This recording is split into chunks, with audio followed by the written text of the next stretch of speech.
This is the best moments of the BBQ Central Show in 10 minutes or less. Ever wish you could re-listen to your favorite interview or segment? Do you enjoy hearing older shows for the first time in years? Then the best moments of the BBQ Central Show in 10 minutes or less is just what you need. Thanks for listening and enjoy the show. Greetings, everyone. Welcome to the best moments of the BBQ Central Show in 10 minutes or less. Today's show is being brought to you by Crawford's Barbecue. Crawford's Barbecue is bringing great barbecue products to pitmasters and kings of the cul-de-sac alike. Find out more, head over to crawfordsbbq.com. Today's best moments was pulled from March 4th of 2014. The good Dr. Ray Lampe is in, talking things from burger to chicken. The second segment, Michael O'Donnell, founder of Cave Tools, Barbecue and Grilling Accessories. Let's get right to it. Here's Greg with his guests from March 4th, 2014. This one coming in from John in England. It says, Dr. Barbecue, let's say you are a judge at the UK's leading barbecue competition, and I think you are, and they decide to introduce a burger round. What would you be looking for in that burger? Clearly, a plain old cheeseburger isn't going to cut the pickle. So what makes an awesome barbecue burger, in your opinion? Well, I am a judge at that event. It's grill stock, and they have added a burger round, and I think it's a really good idea. However, I judge the four main categories every year, so I may not be judging burger. But I'm going to tell you what I think. Yep. I had the pleasure of judging two very serious burger contests in the last 6 months. In November, I was in Connecticut, and I was judging a serious burger throwdown with a bunch of restaurants with guys like Graham Elliott and Michael Salakis and me and Duff and Richard Blaze. It was cool. If you see that picture I've been putting on my website, we just got done judging the burger contest. Now, I'm going to tell you, there was a lot of different burgers came our way. One was like a big burger with a mudslide of macaroni and cheese on it. Well, looked really cool idea, nice thing to have on your menu of your food truck, was a food truck guy.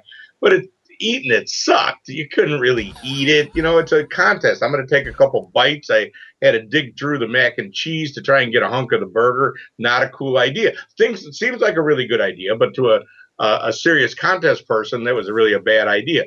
And then some guys they take a big fat burger and then put sauce and tomato and lettuce and over, just stack one thing on top of another. And it's so big you can't hardly eat it. It's kind of a mudslide again. And then came along a Shake Shack burger, if you know what that is, from New York. Very simple cheeseburger on one of them Martin's hamburger buns, them yellowish hamburger buns. Yep. A nice little burger and a slice of tomato on it and some cheese and a little piece of lettuce. Excellent burger. Now, who doesn't like that?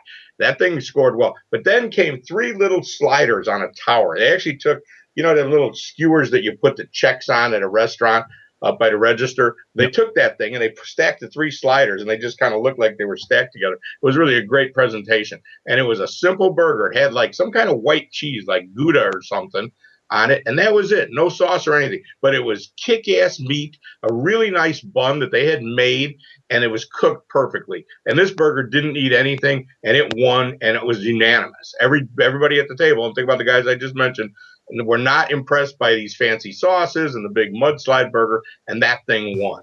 And I, to this day, think it deserved to win. It absolutely should have won. Maybe the Shake Shack burger gave it a run because it had a little lettuce and tomato. Then I was at the World Food Championships, and I judged the final 10 burgers. And I did not see any burgers like that at all. And, man, I wish I would have. Every one of those burgers was really stacked up with stuff, and they're beautiful burgers. In my head, man, a little bit simpler burger is a really good idea. Let me go over to Facebook here real quick, Ray, and answer a question for Buddy Burke. And he's saying it might be good to talk about to the beginners about building a charcoal stack for like smaller smokers, maybe like an Oklahoma Joe or maybe even like a Weber Smoky Mountain or some of those more popular beginner models. Well, I already answered that one, Greg. I told the guy to buy a big green egg. Oddly enough. Problems. So I don't know why you're bringing that one up again, but thanks. Oh gosh, I don't know, man. Come on, you don't know how to start a fire. You want to burn on an offset. In my mind, you put some charcoal on there and get it started. I'm not a fan of using lighter fluid like Myron does, but that's going to be long gone by the time any food goes on there. Start with some charcoal, get a little base going, and then put wood on as you need. If you've got a little offset, don't try to cook with all wood. It'll be really bad. We all went through that. I did it when I had my first little offset. I think it's one of those things that guys want to somehow be verified. I get it with Big Green Egg guys a lot. They buy their egg, they've been cooking on it for 5 years. Their food's good, they know what they're doing, but they somehow want me to show them how to put the fire starter wax thing down in the charcoal and light it. So come on, man, get off of that. You know how to build a fire. Yeah, that's right, man. Just build your freaking fire. You know what I say? Go to the Harbor Freight nearest to you and buy a weed torch. Hook it up to your 20-pound bottle and just let it hum for about 3 or 4 minutes, and you're ready to go. Yeah, I think that's a great idea. Takes all the guesswork. Don't be afraid to use charcoal.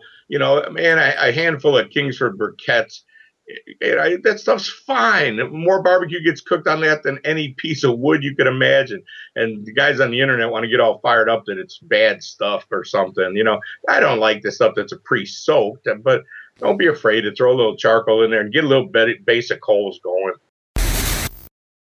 Ray Lampe joining us here on the show. Ray, next question coming in from Jeff Starks. And this, I guess, is going to be more of a competition question. And it's about the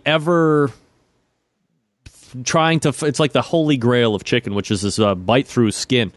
And he says that he believes the judges should be grading on the meat, on taste and tenderness and appearance, not necessarily about the skin.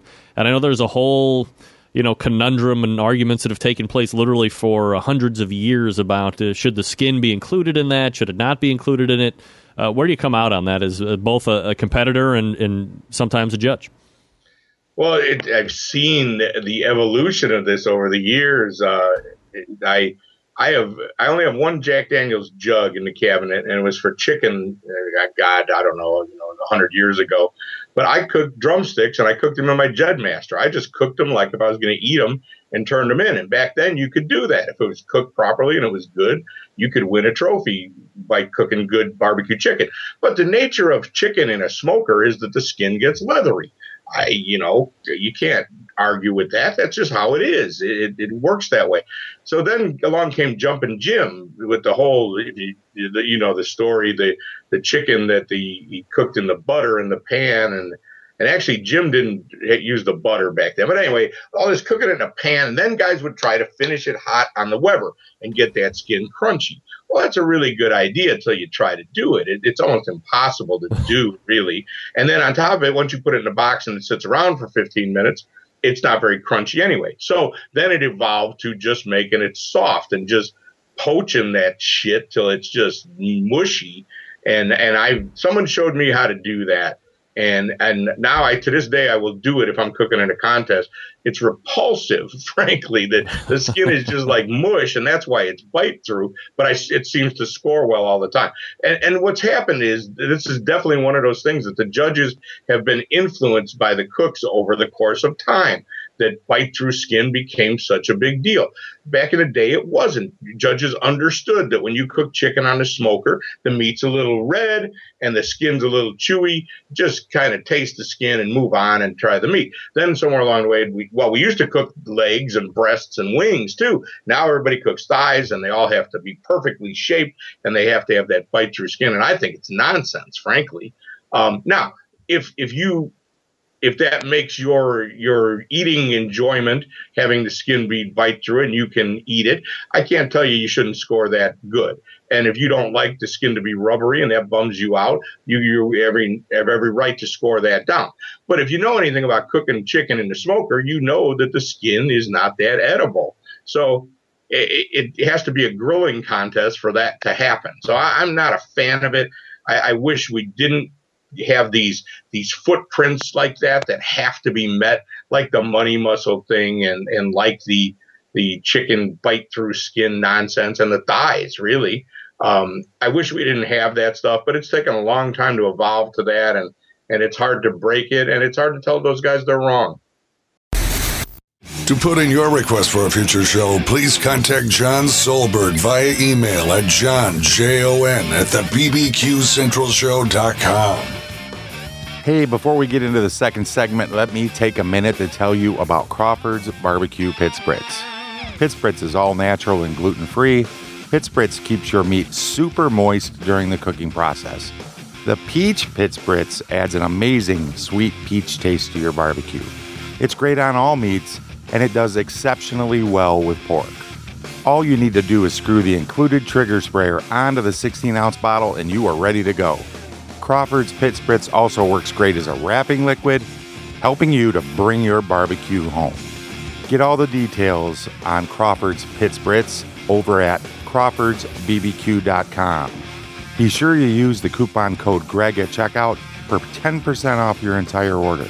That's Greg, G-R-E-G.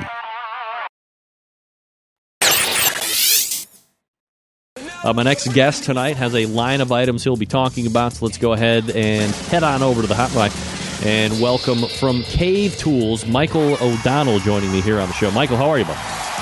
Hey, Greg, how's it going? I'm doing absolutely fabulous. I'm not sure exactly what happened with my music tonight, but that's the story for a different day.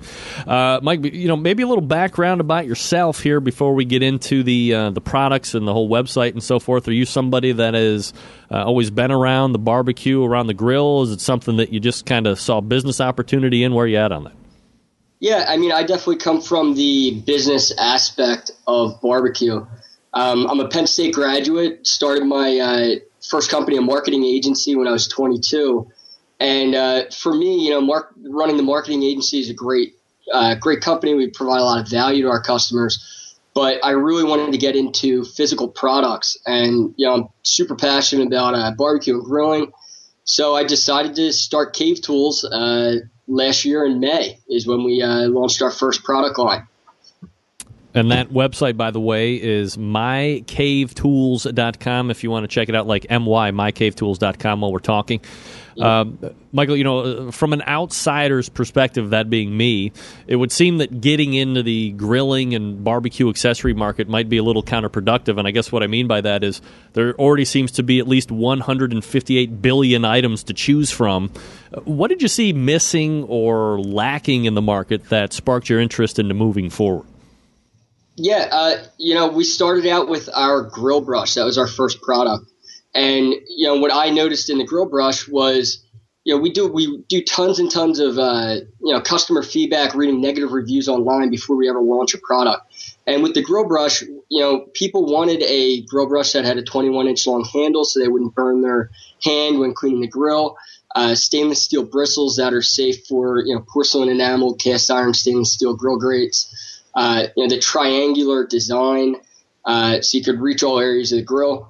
So, we do a lot of research before we launch our products. And then for us, we really base our company around the value added. All right, so aside from the grill brush, Michael, maybe a high-level overview of the products that you have and what you think kind of sets these apart and makes them a good value in your position. Yeah, sure. Our second product, which is actually live right now, is our 3-piece stainless steel grill set.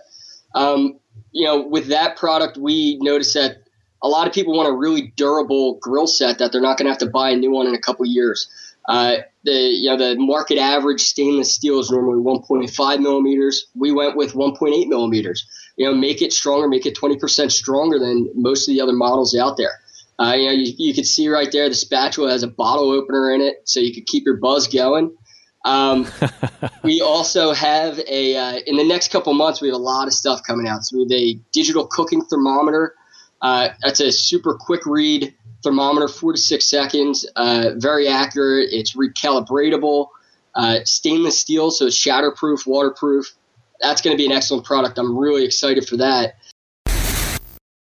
Are the thermometers that you're looking at, are they also domestically manufactured, or maybe here's a better answer. Aside from the cooker that's 100% U.S. based, are the other products also U.S. made, or are they manufactured overseas? Yeah, when I started, like I said, I started with a grill brush, and I actually imported samples from China, and I sent them out all over the U.S. to different industrial brush manufacturing plants, trying to see if we could be made in the USA. And, it really is a damn shame that it's almost impossible from a competitiveness standpoint. Yep. So we do manufacture overseas in China for a couple of our other products. But with that said, we have a lot of different quality control processes in place to really make sure that, we're not making cheap products. Our whole brand is around premium products that are built to last. Do you get any internet blowback from people about where they're manufactured, or do you find that people talk a good game in public, but when it comes time to buy, they really don't care? And probably what pushes them towards one side or the other is the actual cost, bottom line. I think there's very few barbecue products that are out there that are made in the USA. It's just very difficult. So at the end of the day, yeah, people are pissed off, right? I mean, we want to support America, but at the same time, when it comes time to pull out your credit card, are you going to spend $5 or $7 extra to be made in the USA? I mean, luckily for us, we were able to start overseas, and now we get to employ more people in the USA that we may never have been able to do if we didn't start overseas. I had some charcoal guys on last week, and I want to ask you the same question that I asked them. Obviously, you've put a lot of hard work into this business just in the short time you've been in it. Is the goal really to build it out and continue to do the whole branding and product thing, kind of build that empire? And do you secretly hope that maybe a bigger company might come, pull out a checkbook, and stroke you a check so you can walk away? At this point right now, we're really just focused on building the brand. We're getting a lot of loyalty from our customers. We have people buying 5, 6 products at a time and sending them to their friends. So we're really building that community right now. As a business person, yeah, I mean, that's your payday, right? So we'll see what happens down the line. But right now, I mean, we're just focused on building a kick-ass barbecue brand. If I offered you $5 million to be tipped over in a porta potty covered in poop and become a quadriplegic, would you take that money? If I offered you $5 million to fuck a cow covered in jelly, would you do it? No. I mean, yes. Of course I would. That was a ruse, though, right? Of course I would. That was that story was about me. Never mind. Mike O'Donnell joining me here on the show. Mike, what's your favorite? I'm going to kind of diverge here a little bit, but when you're outside and you're cooking, I mean, what's some of the favorite stuff you like to cook outside? I could eat steak every day and be a happy man. When I first kind of started my passion for grilling and then eventually barbecue, I was living in Montreal in 2012 for 6 months, and I lived right down the street from a butcher. And I was there. I had to be there 4 or 5 times a week picking up steaks and grilling them. And, I kind of rebranded myself as Michael Medium Rare O'Donnell. So, yeah, I'm a steak guy through and through. But, I love ribs. I love, I'm a meat eater, right? I'm not really a vegetable guy. Yeah, meat and potatoes. When it comes to the fuel on a cooker, are you charcoal guy? Are you gas guy? Are you wood only guy? Are you a mixture of everything? And, whatever you got to cook in front of you, you'll use, or what? I have a propane grill, gas grill, but I also have a charcoal grill, and I love cooking over lump charcoal. It's just, yeah, I don't know. Each has its own benefits, I guess. If you're going quick, I'll probably use a propane grill. If I have a little more time on my hands, then yeah, we'll use the charcoal. Do you think, and this is the argument that seems to rage on for the last 600 or 700 years, so why not get your take on it as well? Do you think that the terms barbecue and grilling are mutually exclusive terms, or do you think that they're kind of all one and the same? Definitely, I forget what mutually exclusive. They're two different terms. Grilling is cooking it over the fire, and in my understanding, I consider barbecue including all the smoking aspect and the different rubs and everything that you do in that sense. I mean, like I said, I'm trying to immerse myself into barbecue culture as it is now, so I'm learning every day. But don't quote me on that, but that's how I see it. Well, I don't think there's a right or wrong answer anymore, and I was a person who was very laser focused on barbecue being one way and grilling being another way, and then over the years of the show and having many arguments with a guy named Meathead out in Chicago, I've kind of swung around to this term outdoor live fire cooking. And just kind of throw everything into that basket and live with it that way instead of, I guess, I don't want to be a snob, right? I want to be all-inclusive, and I want to bring everybody in, and the more people that I bring in, the better for you, the better people for me, the like your products, the better for me. I mean, we're all kind of living in this barbecue and grilling circle, so why would we want to piss anybody off and be like, they're like the wine people? I mean, we don't need that, right? Yeah, I don't get caught up in that shit, right? Whatever you want to call it. Whatever boats your float, right, Greg? Yeah, no doubt about it. And there you have it. From March the 4th of 2014, Dr. Barbecue Ray Lampe and great guest Michael O'Donnell from Cave Tools. Hey, do me a favor. Head over to CrawfordsBBQ.com and check out their all-natural, gluten-free pit sprits. Until next time, on the best moments of the Barbecue Central show in 10 minutes or less, I am your host, John Solberg, and I look forward to talking to you again soon.